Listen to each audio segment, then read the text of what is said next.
যাদেরকে আটক রাখা হয়েছে, যাদের উপর নির্বিচারে হত্যা করা হয়েছে, সকলের ন্যায় বিচার নিশ্চিত করুন। আমরা আন্তর্জাতিক সম্পূর্ণ নিরপেক্ষ জাতিসংঘের তত্ত্বাবধানে তদন্ত সাপেক্ষে সমাধানের উপায় চেষ্টা করুন এবং বিচার নিশ্চিত করার চেষ্টা করুন। উচ্চ পর্যায় থেকে শুরু করে এই সমস্ত প্রতিষ্ঠানগুলো মিথ্যাচারের আশ্রয় নিয়েছে, প্রতারণার আশ্রয় নিয়েছে। প্রতিটা পর্যায়ে প্রতিটা বিষয়ে জনগণকে মূর্খ মনে করেছে, অথবা নিজের আগে মূর্খতার পরিচয় দিচ্ছে সেটা তারা ভুলে গেছে। সংবিধান লঙ্ঘন করেছে, আইনের লঙ্ঘন করেছে, জাতীয় আন্তর্জাতিক যে পেশাগত উৎকর্ষের কথা তারা বলে থাকেন, যে প্রশিক্ষণ তারা পেয়েছে সেগুলোকে পদদলিত করেছে। সেটা পদদলিত করে আমাদেরকে প্রতারণা করার চেষ্টা করেছে। ঘটনাকে কেন্দ্র করে আমরা শুধুমাত্র এই 6 জনের আটকের বিষয়টা না, সার্বিকভাবে যে পরিস্থিতি সৃষ্টি করেছে এই সংস্থাগুলো, তার পেছনে যে মূল বিষয়টা সেটা হচ্ছে যে দীর্ঘকালীন প্রক্রিয়ার মাধ্যমে তাদের মধ্যে একটা ধারণা সৃষ্টি করে ফেলেছে, তারা নিজেরা সম্পূর্ণ ভুল ধারণা। আমি বলছি সেই ধারণা হচ্ছে তারা বিচারহীনতা উপভোগ করতে পারবে চিরদিন। যদি তাই হয় আপনি কেন মিথ্যা কথা বলছেন?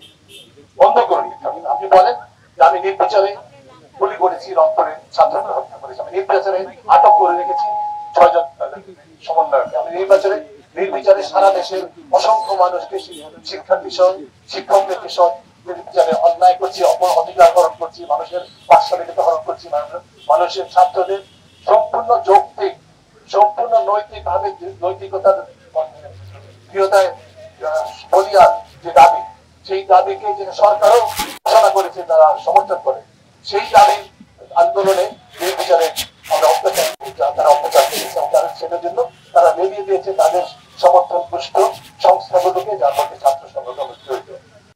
রাষ্ট্রকে মদত দিচ্ছে বলে মনে করছে, সরকারকে মদত দিচ্ছে মনে হচ্ছে, মানে মনে করছে সরকারি ব্যক্তি, তারা সরকারও মনে করছে তাদের ব্যক্তি ক্ষমতার ব্যক্তি, কারণ সেখানে জনগণের কোন উপস্থিতি সরকারের যে ক্ষমতার ব্যক্তি, সেখানে এই সংস্থাগুলো এবং এই সংস্থাগুলো যে মিথ্যাচারের উপরে পেশাগত অবমাননার উপর নির্ভর, সংসদ এবং সংবিধান এবং আইনের লঙ্ঘনের উপর নির্ভর করে পরিচালিত হচ্ছে, এটি তারা ভুলে যাচ্ছে যে এটি চিরস্থায়ী হওয়ার কোনো সুযোগ নেই। ধসে পড়তে বাধ্য। যে প্রতিষ্ঠানে শুদ্ধাচার নেই, যে প্রতিষ্ঠানে সততা নেই, যে প্রতিষ্ঠান মিথ্যাচার দিয়ে পরিচালিত হয়, সেই প্রতিষ্ঠান কোনোদিন টিকবে না, টিকতে পারে না। সেটারই প্রমাণ কিন্তু আমরা দেখছেন, যাদেরকে আটক রাখা হয়েছে, যাদের উপর নির্বিচারে হত্যা করা হয়েছে, সকলের ন্যায় বিচার নিশ্চিত করুন, আটকদেরকে দিয়ে মুক্ত দিন। এবং এখানে যেটি বারে বারে বলা হচ্ছে, এটা আন্তর্জাতিক সম্পূর্ণ নিরপেক্ষ জাতিসংঘের তত্ত্বাবধানে তদন্ত সাপেক্ষে সমাধানের উপায় চেষ্টা করুন এবং বিচার নিশ্চিত করার চেষ্টা করুন। নাগরিক সমাজের পক্ষ থেকে যে কার্যক্রম আমরা শুরু করেছি সেটি আজকে শেষ নয়।